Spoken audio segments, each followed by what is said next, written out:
Сәлем достар, осы видеоға кірген әр адам өмірінде бір рет болсын ұйқыдан шығу барысында бастырылып қалған шығар. Қолымен тұрсын, саусағының ұшымен де қозғалуға мүмкін емес болған сәтте, қасына белгісіз бір қараңғылық келгенде, енді өлемін деп жатып, бір қорқып шыққан жандар аз емес деп ойлаймын. Дененің тас болып қатып қалып, тіпті бір сөз айтуға шаман жетпей, жаның қозғалыссыз денеде кісенделіп жатқанын ешкім қаламайды. Әрине ғасырлар бойы адамның ең қорқынышты сезімдерінің бірі ұйықтап жатып бастырылып қалу болып келеді емес пе? Мұның қорқыныштылығы сол, кейбіреулер бастырып қалуды басқа әлеммен байланысты деп санайды. Бірақ расында бастырылып қалу дегеніміз не? Сіздермен бірге пазл арнасы.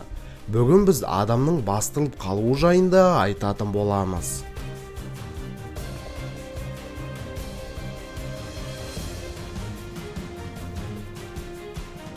Видеомыз басталмастан арнамызға тіркеліп кетуге ұмытпаңыздар. Сізден тек қана лайк басып тіркелу, ал бізден қызықты да әсерлі видеолар. Лайк басып тіркелдіңіз бе? Ондай болса жалғастыра берейік. Бастырылып қалу не екен білмейтіндерге түсіндіре кетейік. Бастырылып қалу немесе ұйқы салы дегеніміз, түнде санаңыз ояу жатса да, денеңіз қозғалмай, тіліңіздің байланып қалуы. Бастырылып қалған адамдардың айтуынша, ұйықтап жатқан адамның мойнын біреу буындырғандай болады. Ауа жетпей түс еместігін түсінгенімен, жанында адам жатса да, мені қозғап жібер деп те айта алмайсың. Тілің, қолың байланған күйі қорқып жата бересің. Адамда 5 сезім болса, тек көру мен есту қабілеті қалады. Ал денеңді қимылдата алмайсың. Дененің жансыздану кезінде көру қабілеті біршама жақсы сақталса, есту қабілеті нашарлайды екен. Мысалы, сөйлеген дыбыстар күңгірт, әлсіз естіледі. Немесе филологиялық тұрғыда жер бетінде тіркелмеген тілдердің бірінде шым-шытырық сөздер легін естуіңіз мүмкін. Қызығы сол, сіз ол сөздерді түсініп жатқандай боласыз. Ал енді ең қорқыныштысы, шала ұйқы кезінде қозғала алмай, сөйлей алмай, дәрменсіз күйде жатқан кезде қорқынышты галлюцинациялар да болып тұрады. Мұндай сезімдерді бастан өткіргендер бөлмеде қорқынышты бір жаратылыстардың өзіне жақындап келе жатқанын көргендерін айтады. Әрине, әр адамның қорқынышына байланысты сөреден шыққан қараңғылықтың кейпі де өзге болатындай, әр адамға түрлі заттар елестейді. Кейбіреулерге құбыжық, басқаларға жын келе жатқандай көрінеді. Аяқ қолы байлаулы жатқан адамның мұндай көрініске қалай реакция беретін елестетудің өзі үрейлі. Жиі жағдайларда жай адам бөлмеден бөтен біреудің барын сезіне алады. Бұл бұлдыр немесе анық көлеңке болуы мүмкін. Тіпті бұл көлеңкелер адаммен еркін сөйлесе алады екен кейбір кездерде.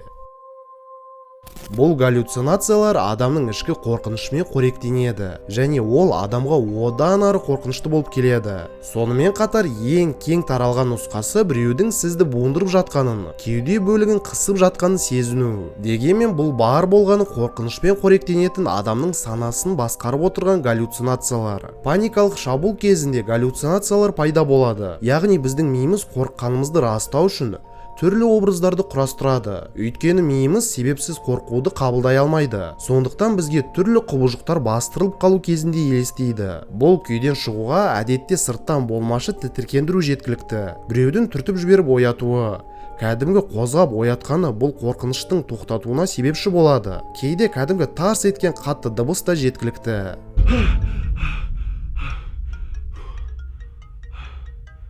Сонымен адам ұйқы мен ояу арасында бастырылып, қимылдауға шамасы келмей, бейне бір күш тырп еткізбей байлап тастағандай күй не үшін пайда болады? Мұны қазақ тілінде қара басу десе, түрік тілінде карабасан, араб тілінде кабус немесе жассум деп атайды. Кейбір болжамдарға қарасақ, қара басуды жын басу деп түсіндірген. Бұл денесінде электромагнитті көп кездесетін кісілерде жиі болатын құбылыс екен. Өйткені жын көбіне электромагнитті көп адамдарға жақын жүретін көрінеді. Ал медицина мұны ұйқы кезіндегі сал деп атайды. Адам миы кенеттен оянып кеткенімен дене параличі бірнеше минут бойы жалғасады. Яғни адам миы ояу болғанымен денесі әлі ұйқы кезеңінде. Дененің қозғала алмай қалу бірнеше секундтан бірнеше минутқа дейін жалғасады. Алайда оны бастан өткірген адам үшін ол бірнеше минут емес, одан әлде қайда көп уақыт болып көрінеді. Қандай болғанда да, бұл құбылыстан сізге келер ешбір зиян жоқ. Тек қана жатар алдында дәретпен жатуды әдетке айналдырыңыздар.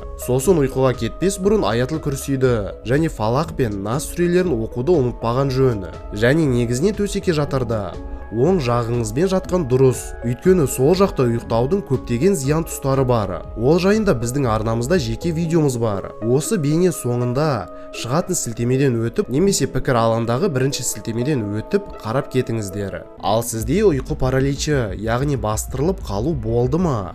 Егер болса, ол жайлы пікір алаңға толықтай басынан аяғына дейін жазып кетіңізші. Әр адамда ол қандай болатынын білу қызық. Мен оларды оқимын және басқа көрермендерге де қызық болады деп ойлаймын. Әрине, қолдау ретінде осы видеоны өз туыстары мен достарыңызға таратыңыздар. Және видеомызға лайк басып, әлі күнге дейін арнамызға тіркелмеген болсаңыздар, тіркеліп, әрдайым бізбен бірге болыңыздар. Бүгінге осы. Пазлға жазыл.